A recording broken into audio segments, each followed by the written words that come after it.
directed by Pod, I allow you. Al-Hasan then went under the cloak with his grandfather.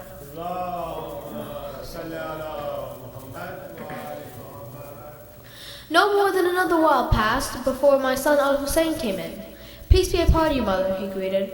Peace be upon you too, O my son, delight of my eye and food of my heart. O mother, I can smell a pleasing scent, as if it is the scent of my grandfather, the messenger of Allah. Yes, I answered, your grandfather and brother are both under the cloak. Al-Hussein then approached towards the cloak and said, Peace be upon you, O grandfather. Peace be upon you, O he who Allah has chosen. Will you allow me to be with both of you under the cloak? My father replied, Peace be upon you, O my son and intercessor of my people. I allow you. Al-Hussein then went with them under the cloak.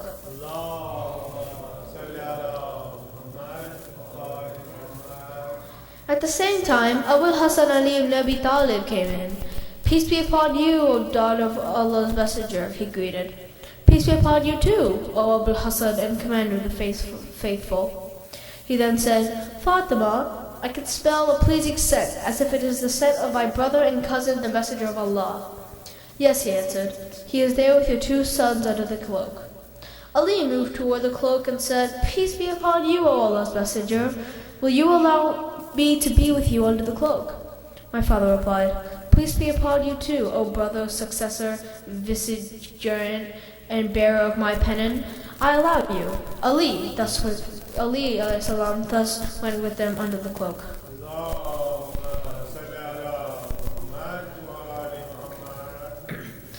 I then came toward the cloak and said, Peace be upon you, father, O Allah's messenger. Will you allow me to be with you under the cloak? My father said, Peace be upon you too, my daughter and part of my flesh. I allow you. I thus went with them under the cloak.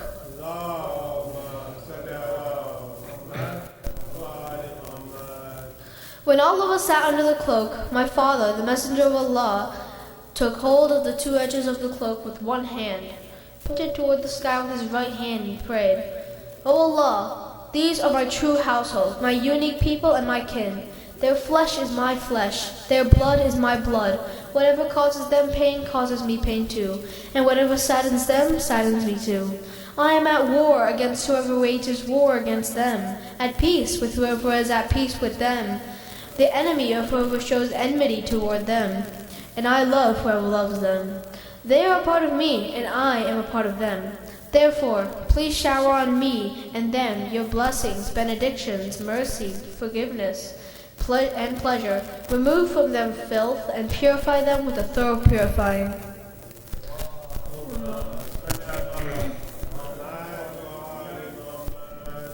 Meanwhile, Allah the Almighty and All-Majestic said, O my angels and inhabitants of my heavens, verily I have not created any well-established sky, extended land, glowing moon, shining sun, revolving planet, flowing ocean, or moving on ark, except for the love of these 5 individuals who are now under the cloak. Gabriel, the honest archangel, asked, O my Lord, who are those under the cloak?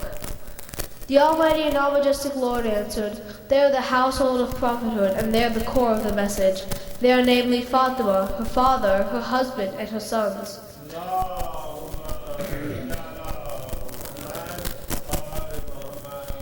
O my Lord, Gabriel asked, will you allow me to descend to earth to be the 6th of them? Almighty and Allah the Almighty and All-Majestic said, Yes, I allow you. Gabriel, the honest archangel, descended. Peace be upon you, O Allah's messenger, he greeted. The Most High and All-High Lord conveys to you its greeting, expresses his special greeting and honoring to you, and says, By my almightiness and my majesty, I take this oath. I have not created any well-established sky, extended land, glowing moon, shining sun, revolving planet, flowing ocean, or moving on ark, except for your sake and for your love. He has then allowed me to join you under this cloak. Will you, O Allah's messenger, allow me? Allah's messenger said, Peace be upon you, O trustee of Allah's revelations. Yes, I allow you. So Gabriel joined us under the cloak. He thus said to my father, Allah has revealed to you, saying that Allah only desires to keep away uncleanliness from you, O people of the house, and to purify you with the thorough purifying.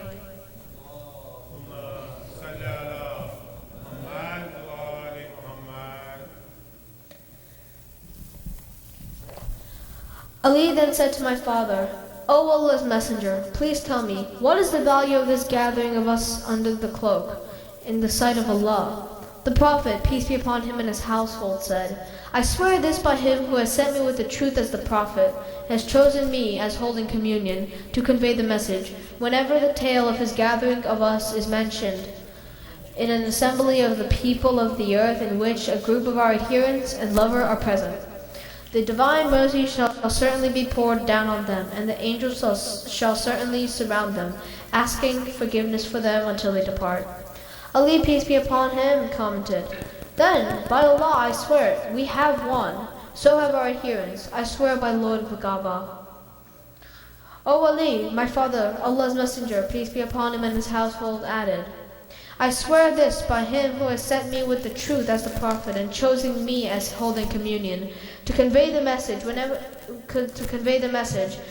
the tale of this gathering of us is mentioned in an assembly of the people of the earth in which a group of our adherents and lover are present, and among them there is a distressed one. Almighty Allah shall certainly release him from distress. Or there is among them an aggrieved one. Allah shall certainly relieve him from grief. Or there is among them one who needs a request to be granted. Allah shall certainly grant him his request. Ali, peace be upon him, said, Then we have won and attained pleasure. I swear by Allah, so have our adherents. They have won and attained pleasure in this world and the hereafter. I swear by Lord of the Kaaba. Salawat. Muhammad wa ali Muhammad. Thank you, Brother Mikhail, for that wonderful Hadith Kitab. Salawat from Muhammad wa ali Muhammad. Allahumma salli ala Muhammad wa ali Muhammad. Now we'll have a short poem of our brother here. Salawat from Muhammad wa ali Muhammad. Allahumma salli ala Muhammad wa ali Muhammad. Mar Muhammadin wa ali Muhammad salawat. Allahumma salli ala Muhammad wa ali Muhammad. O Hussein, we remember you, O Hussein. O Hussein, we remember you, O Hussein. The dusk befell the city and the earth of Karbala, a shining prince's last moment's peace, the son of Fatima. Around him still a silence lies inside the hearts of kin. A mother mourns her infant's thirst, she holds the pain within. A little child comes silently with innocence and grace. She touches gently, lovingly her father's aging face. O Hussein, we remember you. O Hussein, O Hussein, we remember you, O Hussein. O Father dear, she whispers, why do you shed a tear? Don't feel so sad, it's Allah's wish, I do not have a fear. O child, you are so young in age, with understanding great. Only through the faith we have, we understand our fate. O Hussein, we remember you, O Hussein. O Hussein, we remember you, O Hussein. O Father, let me stay this night, don't let us be apart. She lay her weak and weary head close to her father's heart. O Sakina, don't you know My sorrows are but few. I care not for my humble life, the future's left with you. O Hussein, we remember you, O Hussein. O Hussein, we remember you, O Hussein. O Hussein, we remember you, O Hussein. O Hussein, we remember you, O Hussein. For Muhammad wa ali Muhammad salawat. Allahumma salli ala Muhammad wa ali Muhammad. Just a couple of quick reminders before we start the majlis. Inshallah, we have some overflow into the basement for the sisters with young children. If you'd like to take advantage of that, please go into the basement. And also, if anyone would like to make any contributions towards the nightly majlis programs, you can do so by contacting me, Brother Jafar. We have a credit card machine outside, Sister Taysin or Sister Masima Shirazi. Please kindly put your cell phones on silent as we start the majlis, and move forward as much as you can so we have proper majlis etiquette, so we have some room for those who come in the back. Assalamu alaikum. This message is for some brother or sister who has come in a black Toyota Camry 7968, Jim Coleman. It's a black Camry. It's parked next to the playground, but it's not parked in a proper way and is blocking cars. It's a black Camry 7968. Please, we request you to kindly move your car so that the other cars can park. Thank you. Thank you. Now, without further ado, I'd like to request Maulana to take the members. Salawat for Muhammad wa ali Muhammad. Allahumma salli ala Muhammad wa ali Muhammad.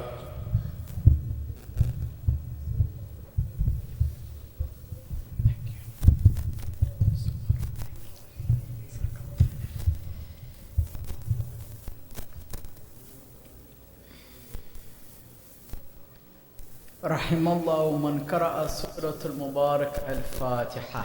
بسم الله الرحمن الرحيم.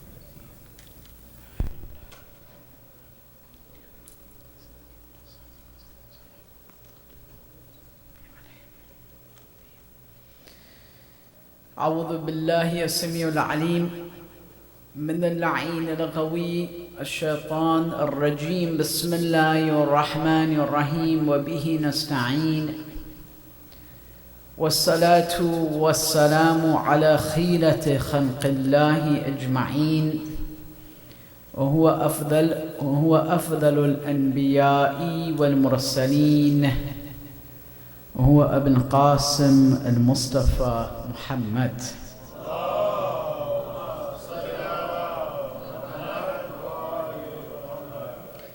والصلاة والسلام على أهل بيته الميامين المهديين المعصومين المظلومين، ولعنة الله دائمة على أعدائهم أجمعين من يومنا هذا إلى قيام يوم الدين.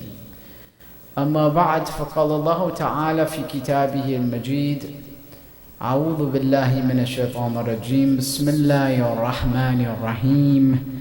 والأنعام خلقها لكم فيها دفء ومنافع ومنها تأكلون ولكم فيها جمال حين تريحون وحين تسرحون.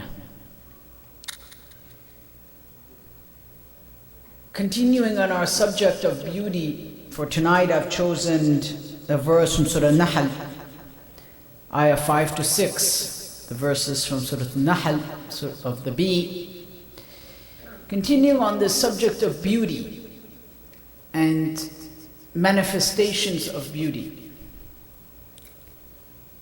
One of the things that I often encounter, and this is just to kind of to relate it practically to what I'm going to discuss, is, when I travel to Muslim societies or Muslim places or even Muslim centers, Islamic centers, Shia or Sunni, regardless, Muslim I mean in general. Wa alaikum salam, shukran. I see something that is not a product of Islamic civilization.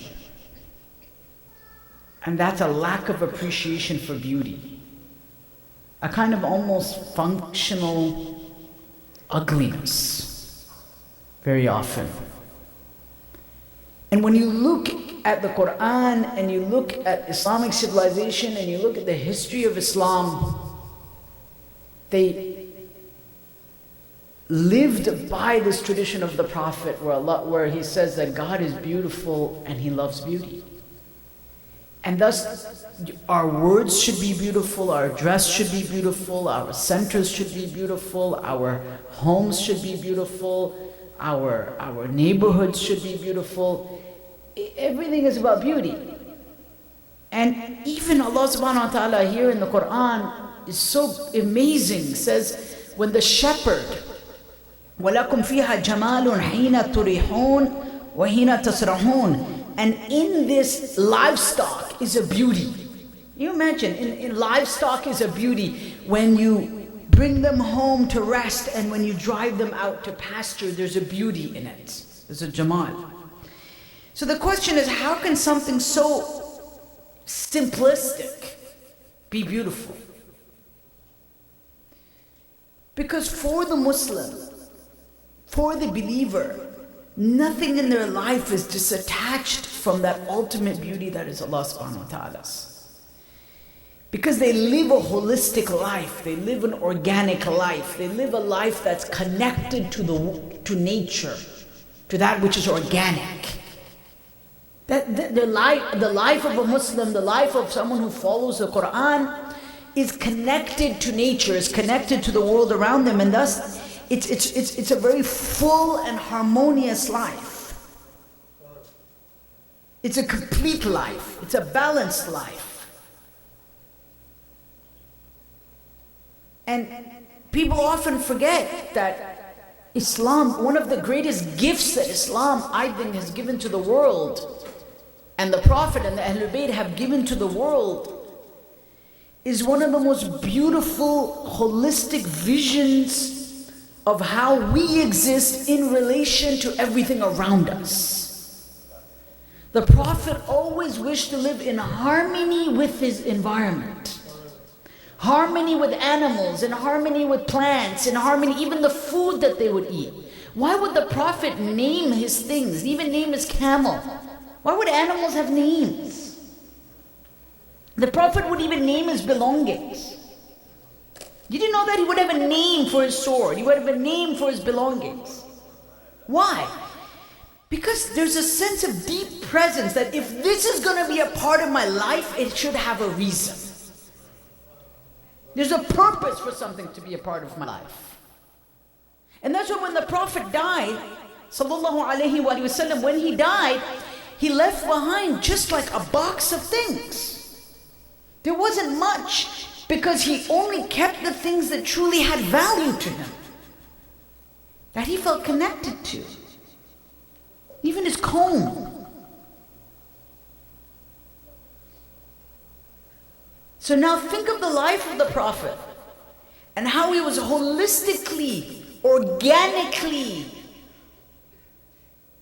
naturally connected to his world. He didn't live in this artificial world.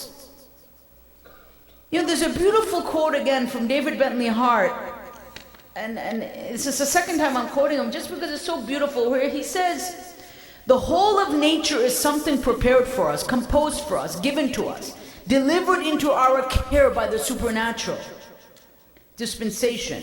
All this being so, one might plausibly say that God, the infinite wellspring of being, consciousness, and bliss, that is the source, order, and end of all reality, is evident everywhere. As Imam al-Hussein says, that's not him, this is me. عُمِّيَتْ عَيْنٌ الَّتِي لَا تَرَاكَ. Right? Alayhi raqiba. That blind is the eye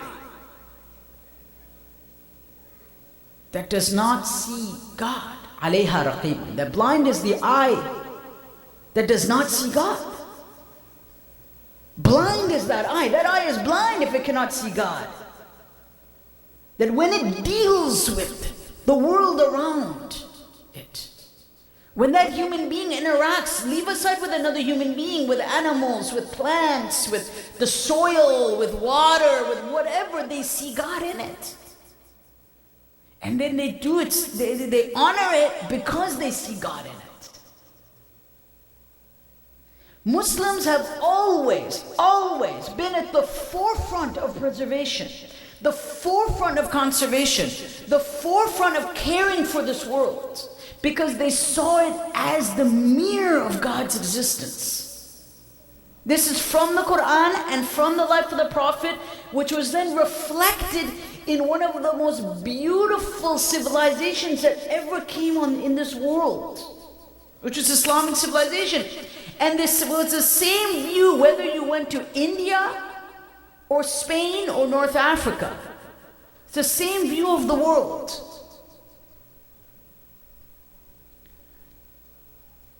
And they wanted everything to be beautiful. And this is the amazing thing, where whether you were a Muslim or a Chinese Confucian or a Jew or a Christian, you're united in the idea that everything reflects God's presence.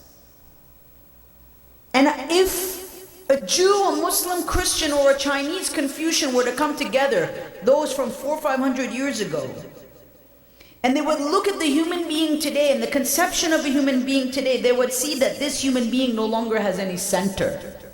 They don't know, they're lost in this world. They have no real conception of what is beauty. And for that reason, the most beautiful creatures in this world are going extinct or endangered. Lions, tigers, elephants, cheetahs, right? Whales. Right? Among the most prized of beautiful creations of God are going extinct and endangered. At the same time, the most beautiful creations of God, the most pious creations of God, the most chaste creations of God, those that protect themselves before marriage, all of these creations, God, are also endangered.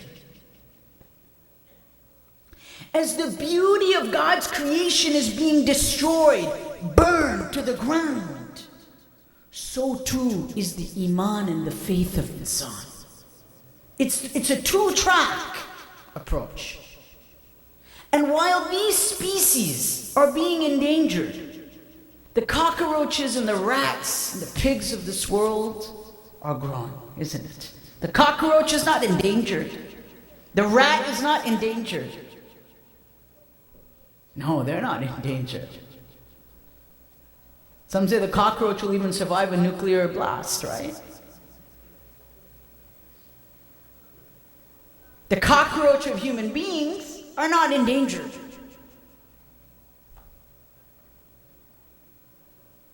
Why do we have so many words for lion? Layth, Sakhar, Asad. So many words for a lion in Arabic. And people name their children after these words. And what we call Imam Ali Asadullah al-Ghalib, the lion of God. Why? Why lion? Because we honor God's creation. The power, the manliness of a lion, its strength, its courage. There's an unimaginable depth to the Arabic language. What is my point? My point is, we are deeply connected to the world around us. Look at the poetry of al-Benin. When the news of the death of her children was brought to her in Medina, what did she say? She said, "La tad'uni wayka al-Benin." Don't call me al-Benin anymore. Tadhakkirini bi luyuth al-arin, because I was known, or I am known, as the den that took care of the lions. Her womb, she describes as a den that grew the lions, the 4 lions that came out of her. This is their attachment to nature. There isn't this contradiction. That the lions that she gave birth to, those lions of compassion, of wisdom, of power, of shuja'at and bravery, in submission to their imam, in submission to their deen. These lions today are endangered. These lions are an endangered species in this world. Because Muslims have lost their understanding of how to live a balanced life. Because they've walked away from the sunnah of God and His Messenger. They have forgotten that they are one with nature. That everything is deeply interconnected. Everything.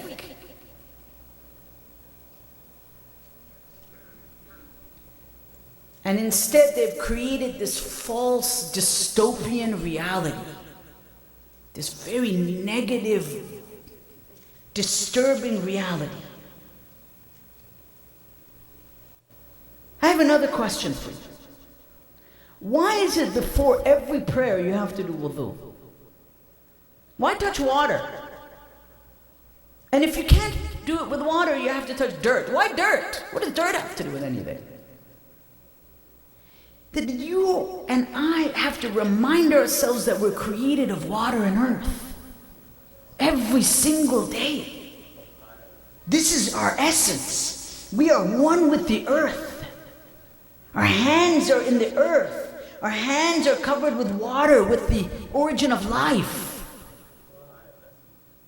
When we look at water, do we think of it in this way?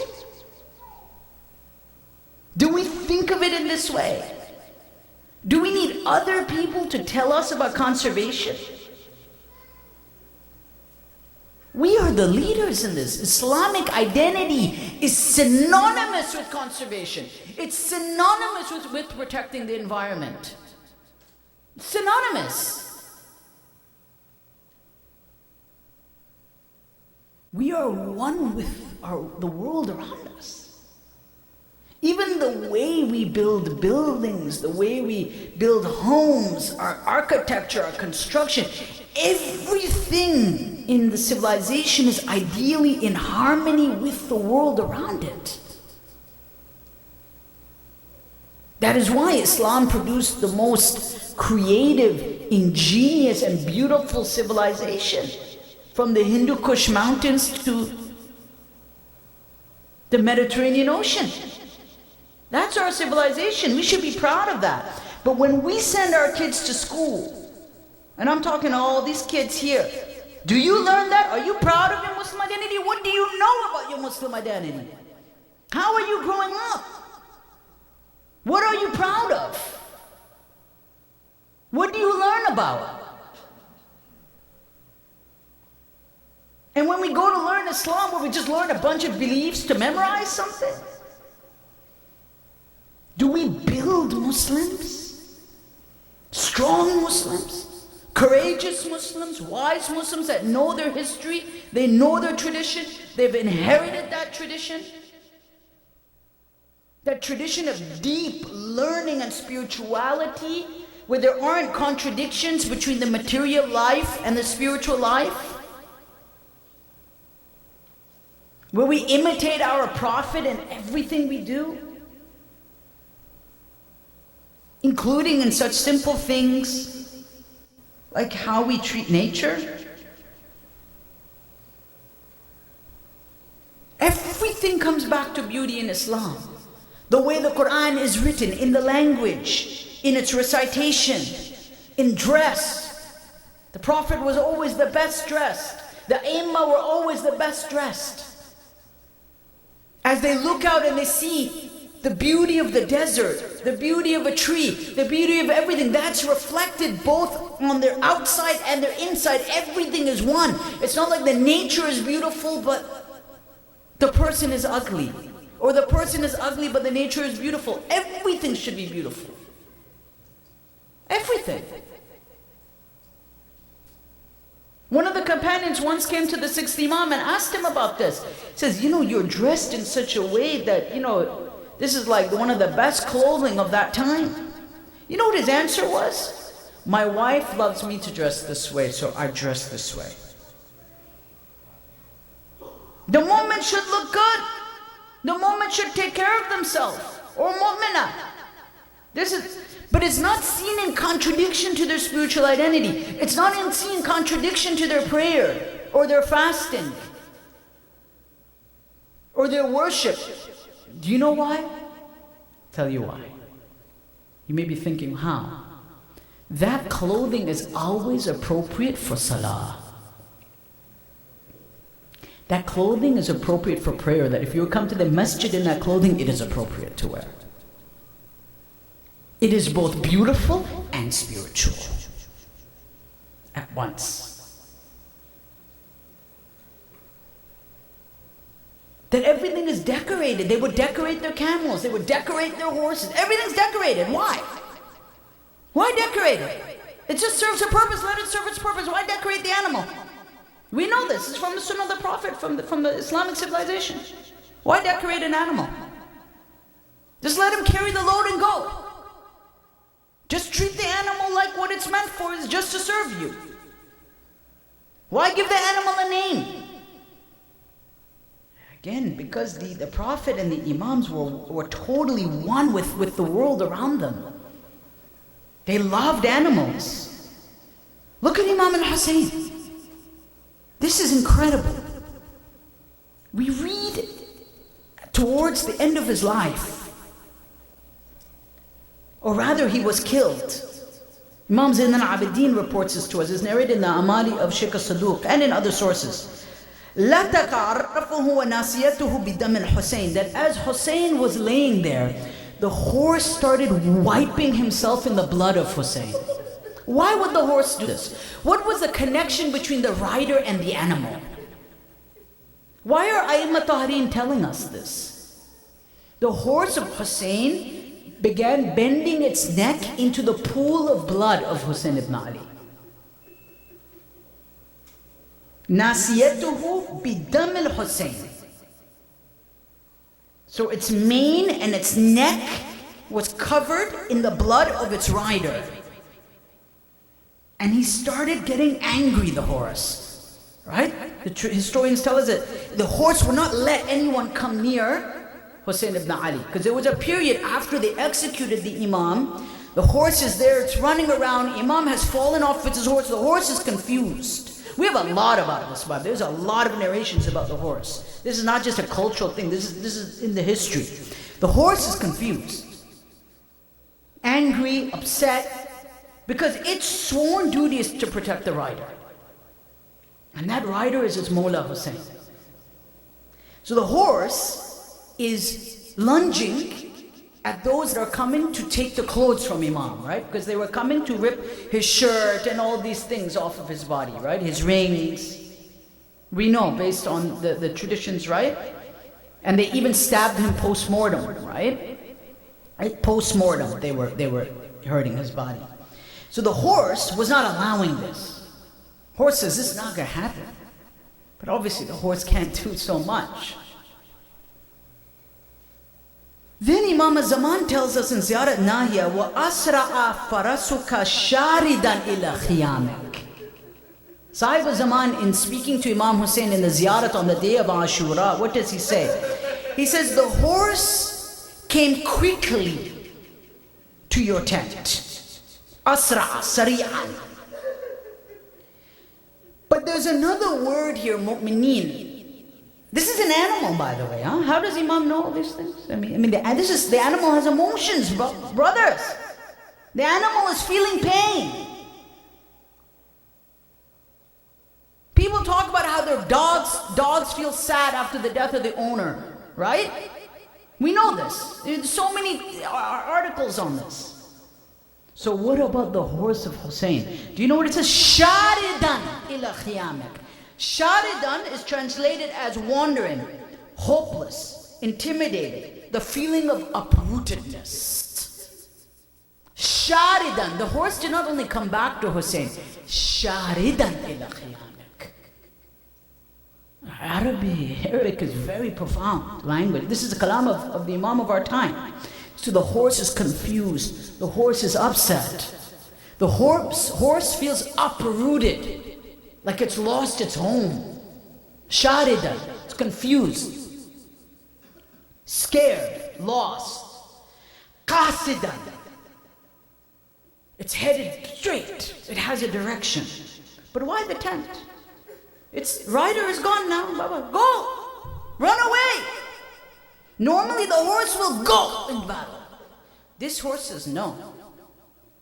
I want to come back to the tent where my master was. Why? Because the hadith tell us it came back to deliver the news to the women. The women until now did not know where their Hussein was. The wida was done. Everything was done. Khuda hafiz, fi aman Allah. May Allah be with you. Allah wiyak. Mom's gone. The horse returns to deliver the news. We think animals don't have consciousness. Muhamhiman bakiyan. But the horse is not only like this, it's crying, the Imam says.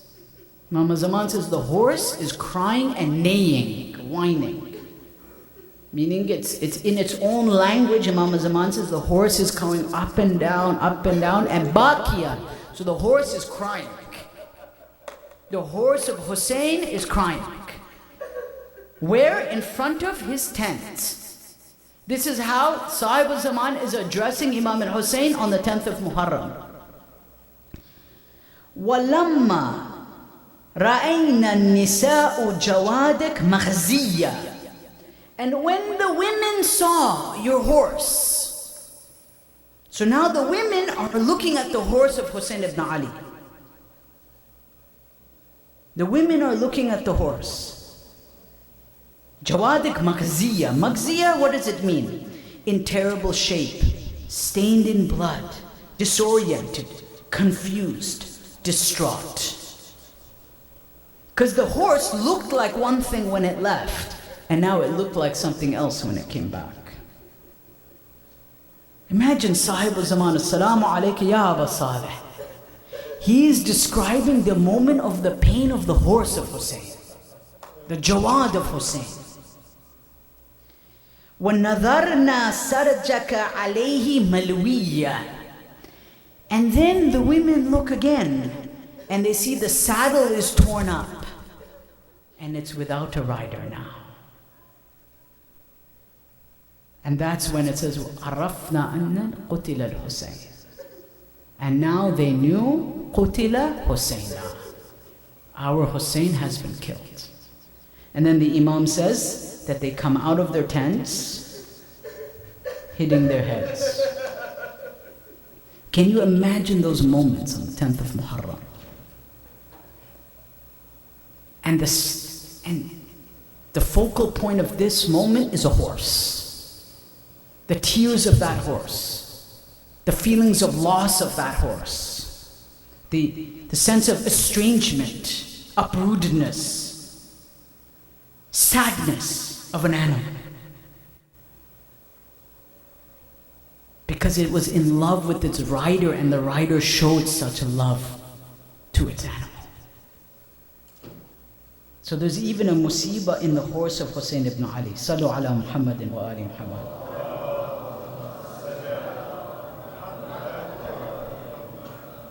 This reminds me of Surah Al-Isra 44, where Allah subhanahu wa ta'ala says, تُسَبِّحُ لَهُ السَّمَاوَاتُ السَّبْعُ وَالْأَرْضُ وَمَنْ فِيهِنَّ إِن مِّن شَيْءٍ إِلَّا يُسَبِّحُ بِحَمْدِهِ وَلَكِنْ لَا تَفْقَهُونَ تَسْبِيحَهُمْ إِنَّهُ كَانَ حَلِيمًا غَفُورًا. Allah subhanahu wa ta'ala says that everything in this creation sings the praise of God. Everything. Even though you don't understand it, meaning, oh human beings, you don't understand what they're doing. This is an example of that. The horse was doing the tasbih of Hussein, and the tasbih of Hussein was the aza of Hussein. And that's why we even read from Imam Sadiq alayhi salam that the one who cries for us is this is the tasbih of Allah subhanahu wa ta'ala. That the tears for Hussein is the tasbih of Allah. Right? This is the hadith of Imam Sadiq alayhi salam. That tears and mourning for Hussein is the tasbih for Allah. That's deep. So even this animal is both praising Allah and remembering the most beloved servant of Allah, while stained in the blood of the most beloved servant of Allah subhanahu wa ta'ala. So we are custodians of this world, of this nature. Our Prophet, our A'immah taught us this throughout their life. But what happens when things go wrong? We read again from Surah Al-Rum, Ayah 41, where Allah subhanahu wa ta'ala says, ظَهَرَ الْفَسَادُ فِي الْبَرِّ وَالْبَحْرِ. That corruption appears in the land and the sea. بِمَا كَسَبَتْ أَيْدِ النَّاسِ لِيُذِيقَهُمْ بَعْضَ الَّذِي عَمِلُوا لَعَلَّهُمْ يَرْجِعُونَ. That this corruption appears, why? This is very important. لِيُذِيقَ بَعْضَ الَّذِي عَمِلُوا. That first of all, it's done by people. That whatever corruption that occurs in the earth, it's done because human beings have caused it to happen. Human beings are the cause of this corruption, of this pollution, of filth, of destruction, of all of these things. The word fasad indicates all of these things. For example, we even use the word fasad for when an apple goes bad, when it gets rotten, when it's not edible anymore, we use this word. Something was wholesome, it was pure, it was good, its innocence has been taken away. For example, a child is born pure, is born ma'asum, is born innocent. When it's exposed to something inappropriate, it's now ruined. Right? Fasad occurs in that person.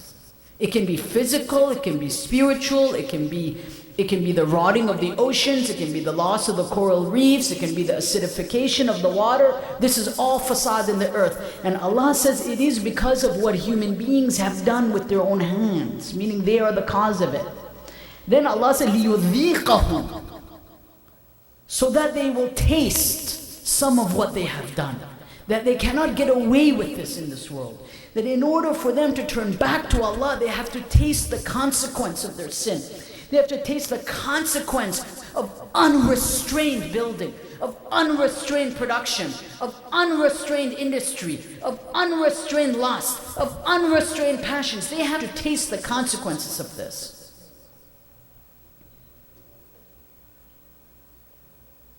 And they will taste the consequences of this. This is the promise of Allah subhanahu wa ta'ala in the Quran. That this fasad will not go unanswered. Now what have the Ahlul Bayt told us about this? Drought is an example. قَحَةَ الْمُطَرِ وَقِلَّةُ النَّبَاتَاتِ. Drought is an example.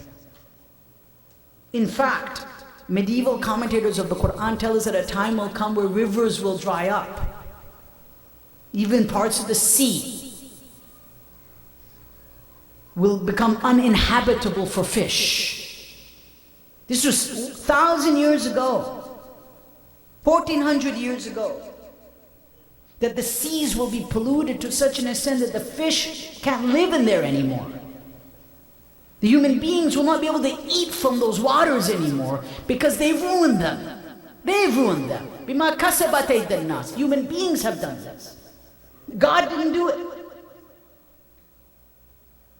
And until human beings taste the consequences of their guna and their sin, they won't return to God. Because they need to see, they need to face up, they need to admit what they've done, they need to look at it, they need to face it, they need to face the truth. That they are responsible for the train wreck that they themselves have created. Amir al-Mu'mineen tells us something very, very powerful and scary.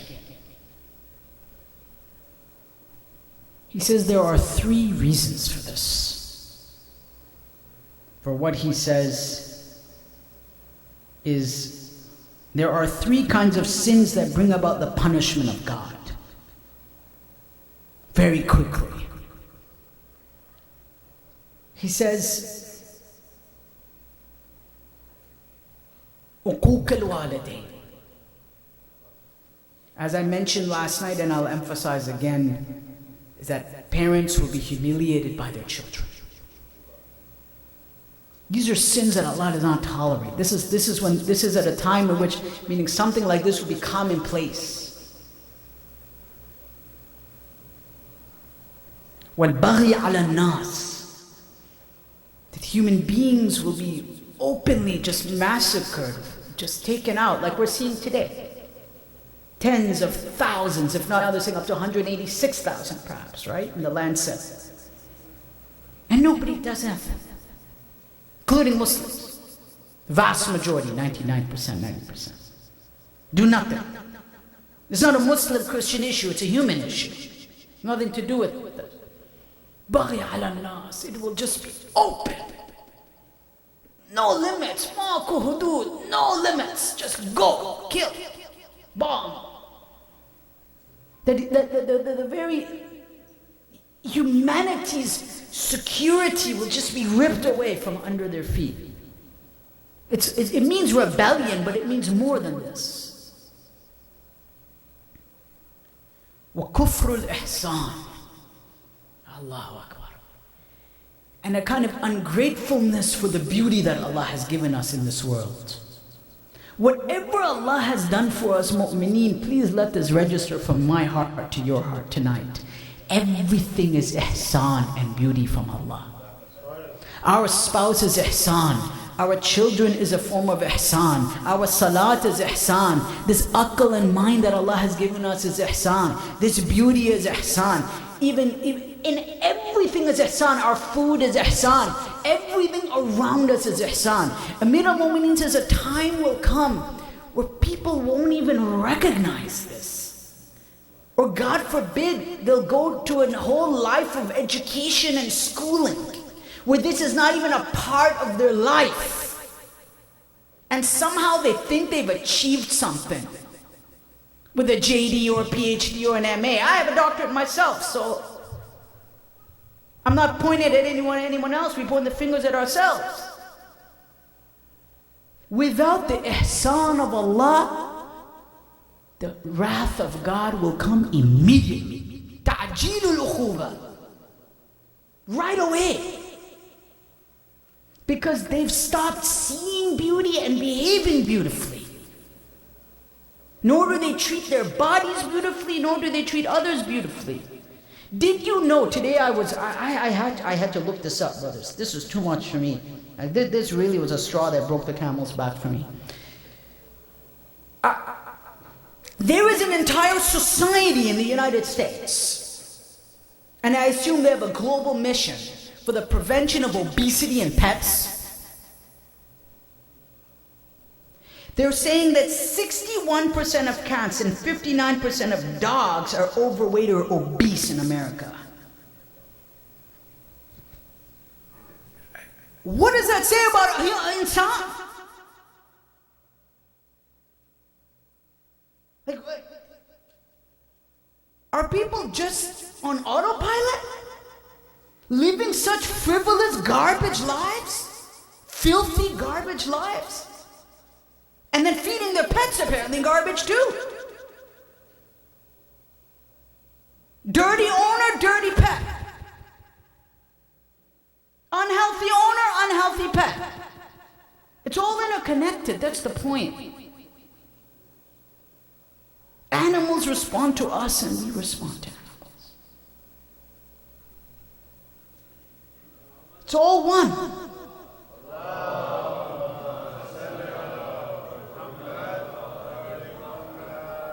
It's one. Can you come forward, brothers, please? Thank you.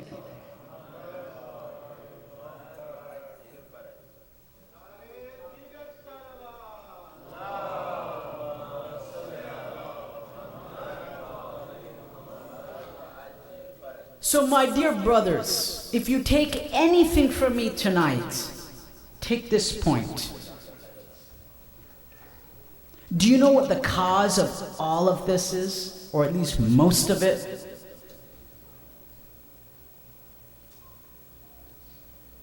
Many of you maybe not all, have bought into that system already and you don't even know it. Because the mind is colonized through its system of education. That the people who created the system of education known as modern education, whether it be in Lebanon, Pakistan, or America, it's the same system. That system is based on a certain set of values, a certain set of assumptions about the world. That assumption is that freedom is an innate human nature, not given to them by a higher power. And because freedom is something that's innate, not given by a higher power, it's not responsible to something else. The only constraint on you or me destroying the world or destroying ourselves or our family or whatever else is ourselves. So someone could go through their entire education from kindergarten to a master's or a PhD or whatever they've done and never even hear the word ihsan or the beauty of God. So if they've gone through 40 years, 20 years, 10 years, I don't know how long the education is, let's say, even medical school, without having that nurturing of where it all comes from, how it's all interconnected, how it all comes back to a creator, and that we have to live a life that honors that does ta'zeem, tashrif, and glorifies that. If this education that we're in doesn't do that, then each and every one of us are just sheep led to the slaughter. And we're no different than that obese dog, according to the Quran. Belhum adal, Allah says. They're rather worse, they're more misguided. Because that animal doesn't have a choice. We have a choice. Allah says that human beings can be worse than animals. Or more misguided, shall we say. Because animals don't have aql. They just act on impulse. Yet animals are so beautiful that that horse is honoring the loss of its rider. There was a man that cared for elephants. I think his name is Lawrence something. I forget his name, in South Africa. I have a whole article about him. It's such a beautiful article. Lawrence Anthony. He cared for a tribe of lost elephants in South Africa. There are 21 of them. After he died, the elephants returned looking for him in the South African jungle. And every year, or at least up to when this article was written, they used to return on the date of his wafat. How did they even know the day of his wafat? Elephants can be better than us. They can have more wafa, more loyalty, more commitment. The feel that Allah subhanahu wa ta'ala created, which of course we know the story of the feel and everything, and from the Quran. The elephant can be more loyal than us. So imagine we're raised from kindergarten all the way to the end of a BA or an MA or whatever it is without the presence of knowing about how we're connected to everything around us through the oneness of God. Ayatollah Sayyid Muhammad Taqi al-Madarisi said something interesting. He says, what's the problem? They exchanged Tawheed for Shirk. That in reality, that education system is based entirely on Shirk and atheism. It has no Tawheed in it. And when it's missing Tawheed, it's the oneness of Allah that connects everything together. It all goes back to the existence of God. When they're missing that, all they have is fasad and corruption and pollution and filth and disgust. There isn't anything left.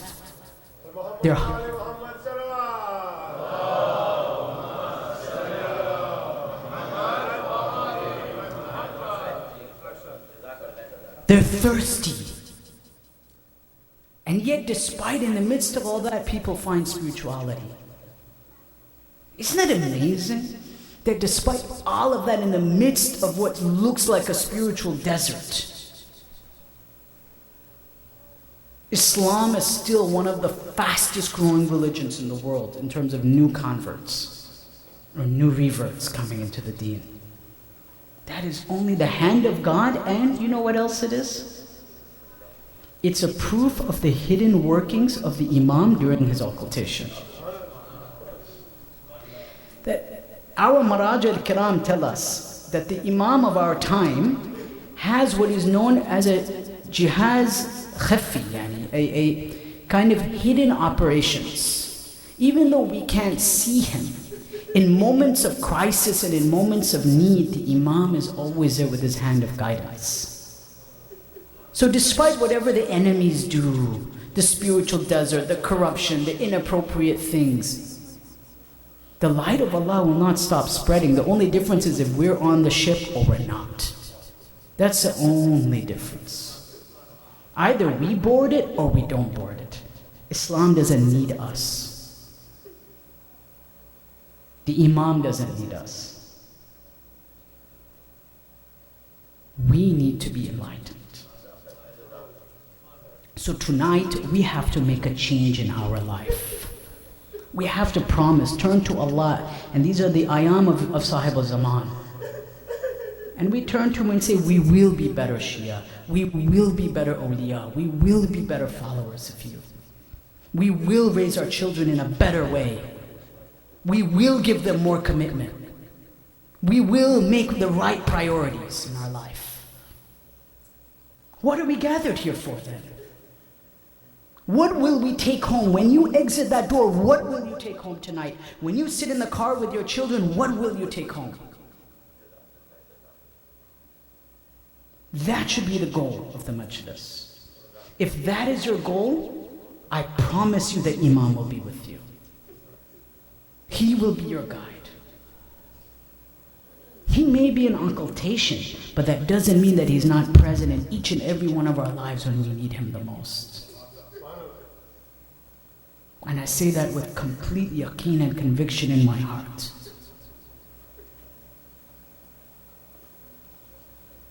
And we say, As-salamu alayka ya sahib as-salam. And that's why tonight, we turn to him and we seek his ijazat for reciting the musibah.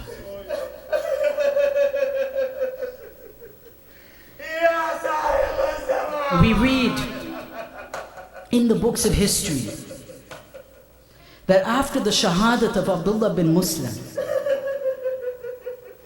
the people began gathering around the camp of Hussein. Hussein began crying out, Sabran ala al-maut, Ya banu umumati. Oh my cousins, oh my nephews, have patience in death. Hussein is crying out to them as they go one by one to fight. The children of Aqil, the children of Ja'far, the children of Imam al-Hassan. They fought very hard. Even Al-Hassan bin Hassan, before Qasim was Abdullah al-Akbar. These were the other brothers. These were the other children of Imam al-Hassan. I don't know how many of us know. There were other shuhada from the family of Imam Hassan alayhi salam. But there was a problem. No, not a problem, but there was one little boy left. He was too young to fight. So his older brothers went first. This is the Maqatil, the history tells us this. And this boy was 2 or 4 years old when his father died.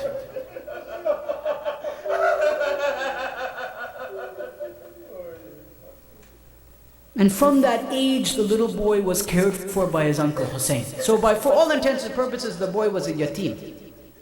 And we know that the yatim in the society is given a special status. Right? The orphan is cared for even better than your own children, right? For those who have an orphan in their home, you know this. The orphan and the yatim is given special status. But now this orphan tells his uncle, لا يقتل عمي وأنا أحمل السيف. This little boy turns to Hussein and says that my uncle is not going to fight, or his uncle is not going to be killed while I'm carrying a sword. And we know he said death is sweeter than honey. The riwayat say that Hussein was all alone. And when Qasim saw his uncle all by himself, he went to seek permission to fight. But the historians tell us that Hussein told them no. Why? لِصِغَرِهِ, because he was too small. He was too young to fight. فَمَا زَالَ بِهِ حَتَّى أَذِنَ لَهُ. But he continued and continued, persisting to his uncle until his uncle gave him permission to fight. And this is not exaggeration, this is the books of history, my dear Shabab. Khawarizmi reports, one of the great historians, that the boy was not baligh yet, perhaps closer to the age of 13. Hussein looked at him and he began to cry. That there was a deep loneliness in the eyes of Hussein now. Now something else happened which was unusual. Hussein went to hug Qasim even before Qasim hugs Hussein. Hussein hugged Qasim so tightly, and they cried together while embracing, that they both fainted. غُشِيَ عَلَيْهِمَا. And the heavens and the earth tremble from these tears of the boy and the uncle.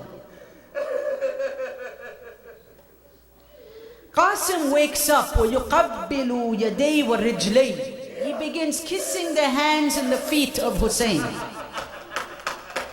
Look at his wafa to his mawla. The horse is loyal and the boy is loyal. The horse is the loyalty and this little boy has his loyalty to Hussein.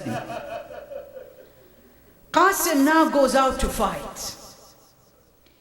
As he ran out into battle, he says, if you do not know me, then know that I am the son of Hassan, the grandson of the Nabi.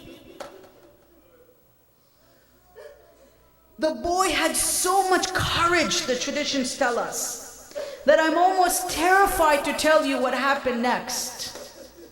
Hamid bin Muslim narrates to us that his face was like the shining moon as he went out to fight. But he was too young to ride a horse, so he was walking on his feet with slippers in his hand. And as he was walking, Hamid bin Muslim relates to us that one of the slippers broke. Qasim bends down now to fix his slipper. But he could not bear walking barefoot on the earth. Assalamu alayka ya Hasan al-Mujtaba.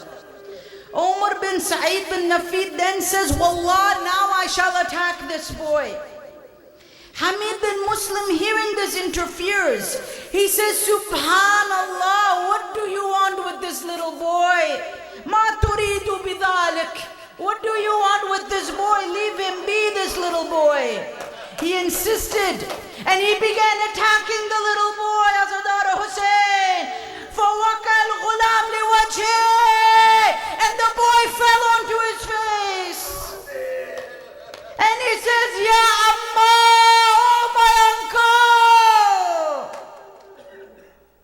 Ya Amma, he's crying for his Hussein. فَجَلَّ الْحُسَيْنِ. Hussein comes like an angry lion into the Maidan, into the battlefield.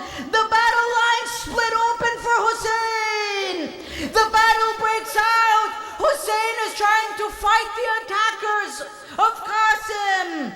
As he was fighting, the horses of the enemies began coming one after the other. The dust is settling. The horses are trampling with their hooves. Hussein now reaches Qasim. But it was too late, Mu'mineen. Qasim was trampled. The historian says, فَرَأَيْتُ الْحُسَيْنِ قَائِمًا عَلَى رَأْسِ الْغُلَامِ. I saw Hussein standing over the head of the little boy. The little boy's legs were hanging out. And he began to say, عَدًّا لِقَوْمٍ قَتَلُوكَ. May Allah be their enemy on the day of judgment.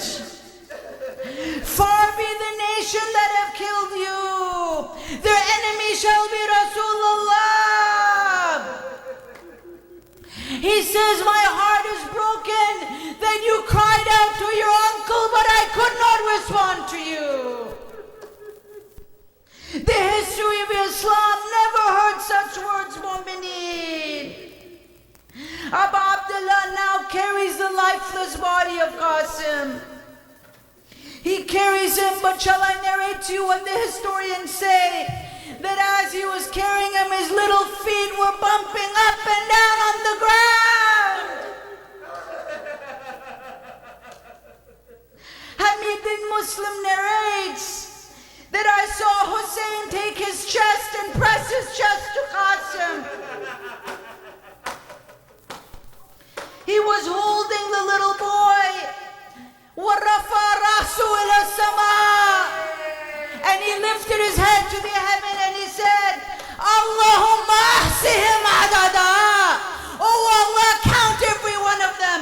وَلَا تُغَادِرْ مِنْهُمْ أَحَدًا, and do not leave any one of them. لَا تَغْفِرْ لَهُمْ أَبَدًا. Oh Allah, never forgive them. Sabran ya ben umumati, sabra. Have patience. Assalamu ala juyub al-mudarrajat. Imam al-Zaman said, peace be upon the chests that are stained in blood. Ala la'natullah ya liqawm al-zalimin. Matima Hussein. Hussein, Hussein. Hussein, Hussein. Hussein, Hussein. Hussein, Hussein. Hussein, Hussein. Hussein, Hussein. Hussein, Hussein. Hussein, Hussein. Hussein, Hussein. Hussein, Hussein. Hussein, Hussein. Hussein, Hussein. On the pieces of Qasim they cried, for no one could bear that he died. Least of all Hussein, least of all Hussein. On the pieces of Qasim they cried, for no one could bear that he died. Least of all Hussein, least of all Hussein, least of all Hussein, least of all Hussein. O lovers of Hassan, come near, as I narrate to you his dear. He was left to defend the Imam and to protect the deen of Islam. He was left to defend the Imam and to protect the deen of Islam. So Qasim approaches Hussein in a moment of tremendous pain.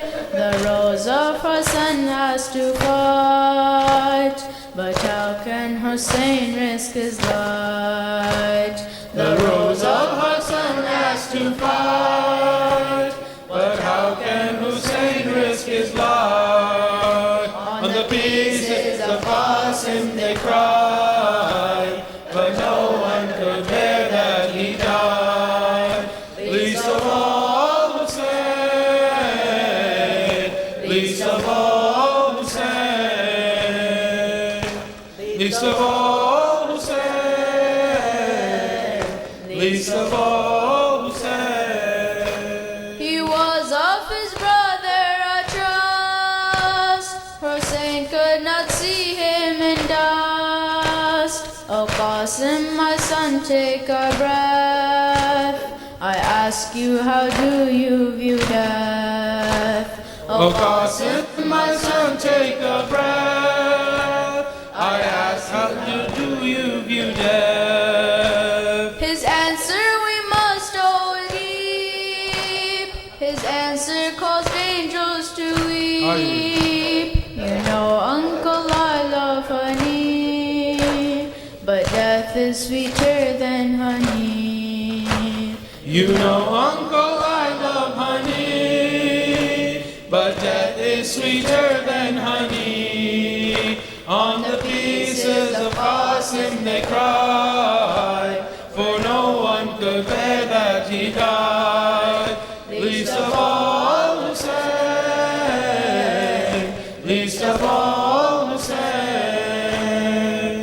least of all Hussein,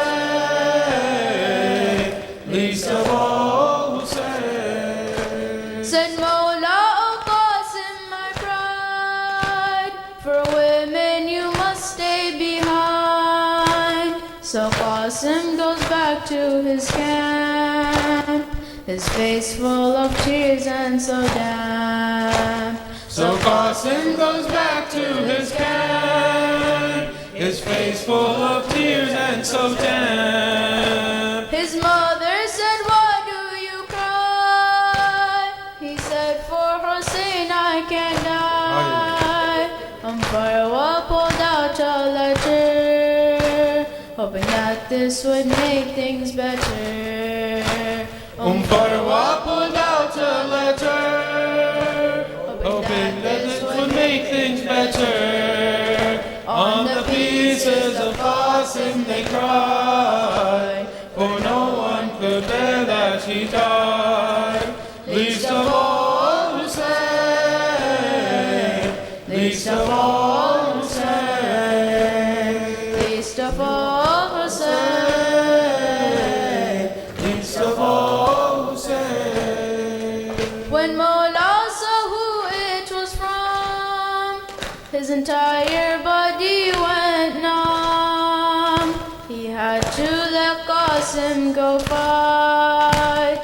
The young nephew's face became bright. He had to let Qasim go fight.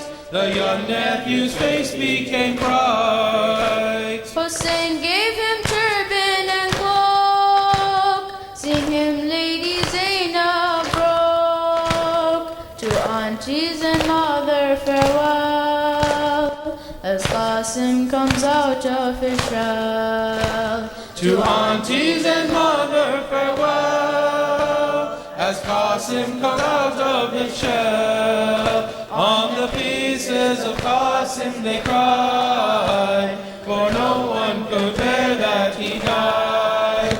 Least of all Hussein, least of all Hussein, least of all Hussein, least of all Hussein. The lion of Hassan so brave, he sent 35 to the grave. Then Qasim, his armor so large, saw cowardly enemies charge. Then Qasim, his armor so large, so cowardly enemies charge. They struck Qasim from every side. Oh, uncle, help me, Qasim cried.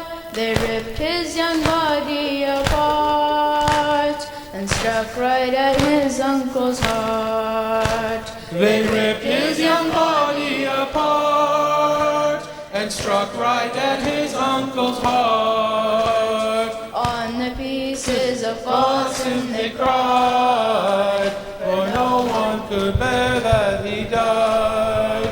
Least of all Hussein, least of all Hussein.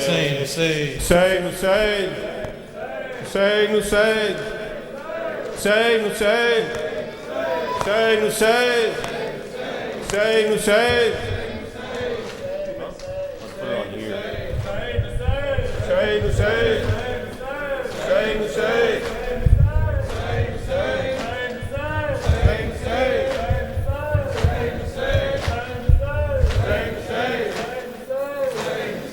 लाश اکبر اٹھا رہے ہیں حسین، لاش اکبر اٹھا رہے ہیں حسین، اور دل کی قوت دکھا رہے ہیں حسین، دل کی راہوں پہ آنسوؤں کے چراغ کر لو روشن کہ آ رہے ہیں حسین، اور جس جگہ رکھ رہے ہیں پیشانی فخر کعبہ بنا رہے ہیں حسین، لڑکھڑائے ہیں انبیاء کے قدم جس جگہ مسکرا رہے ہیں حسین، دو صدا ہو کہاں علی اکبر ٹھوکرے میں کھا رہے ہیں حسین، جاؤ خیمے میں جاؤ اے زینب، لاش اکبر کی لا رہے ہیں حسین، لاش اکبر اٹھا رہے ہیں حسین، آہ کرتے ہیں بیٹھ جاتے ہیں، کس کا لاشا اٹھا رہے ہیں حسین، لاش اکبر اٹھا رہے ہیں حسین، حسین حسین حسین حسین حسین حسین حسین حسین حسین حسین حسین حسین حسین حسین حسین حسین حسین حسین اللہم صلی علی محمد و